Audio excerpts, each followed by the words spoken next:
Hi everyone, welcome back to another edition of my NFL picks heading into week 6. We're going to kick it off with the winless Giants traveling to Chicago to take on the Bears in Thursday Night Football.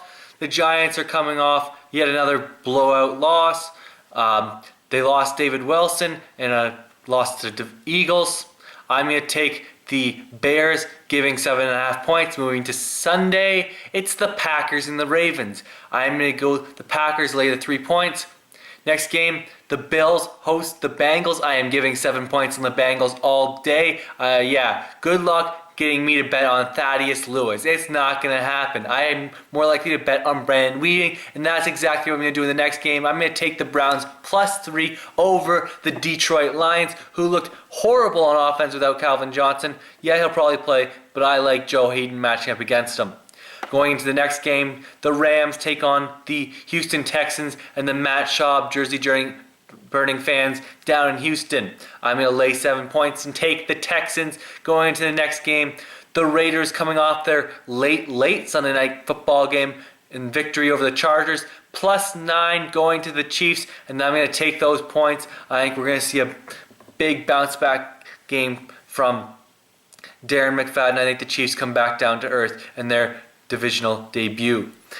We're going to go now to Minnesota, the team that has Josh Freeman backing them up, but I'm going to go the other way and take the Panthers +2.5 points. We'll see how that one works out. It's not a pick I feel overly strong about. But now let's go to Josh Freeman's old team in a pick I feel good about. The Bucks host the Eagles, and I am giving 1 point on the Eagles. I just don't think that Glennon is ready, and Greg Schiano has proven to be nothing more than a big idiot. So let's take Nick Foles and Chip Kelly going into the last 1 p.m. game. It's the Steelers going to New York to take on the Jets. I'm going to take the Jets. They've covered in 4 or 5 games. Lay the 2.5 points. Going to the Thursday afternoon games. The Sunday afternoon games. What am I thinking about? It's not Thanksgiving yet. We got the biggest spread in NFL history. The Jags, the lowly Jags, who are likely to start Chad Henne with an injury to Blaine Gabbert, go to Denver, take on the Broncos. You're going to find this spread from anywhere to 26.5, which I've got at one place, to 28. I'm going to take the Broncos regardless. I think this one's 28-0 by the end of the first quarter. Jacksonville does nothing well.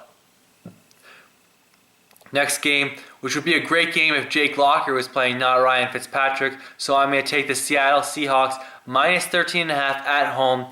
Going now to the 4 o'clock game of the hour. The Saints travel to Foxborough, take on Tom Brady and the New England Patriots. And I'm going to take the Saints to win this one, +2.5 points. Go now to an NFC West battle. The Arizona Cardinals travel to San Francisco to take on the 49ers, who are making more news off the field with Aldon Smith being a weapon for weapons charges. Well, I'm going to take the 49ers and give the 10.5 points. I'm never going to bet on Carson Palmer, or I'm not going to bet on him a lot. Let's put it that way. Sunday Night Football, last year's highest drawing game in terms of total audience. The Washington Redskins and the Dallas Cowboys. I'm going to take the Redskins +5.5. RG3 coming off a bye week. That ACL, that knee gets stronger. I'm going to take the Redskins defense to vastly improve against, and they're going up against a defense that gave up 51 points. Monday Night Football, the Colts travel to San Diego to take on the Chargers. I'm taking the Colts -1.5. I think the Chargers have fizzled out. They were really never in that game against Oakland. I'm taking the Colts -1.5. And those are all my picks for week 6. Be sure to check out the individual videos if you want more in-depth analysis or just want to have some fun. Thanks for watching.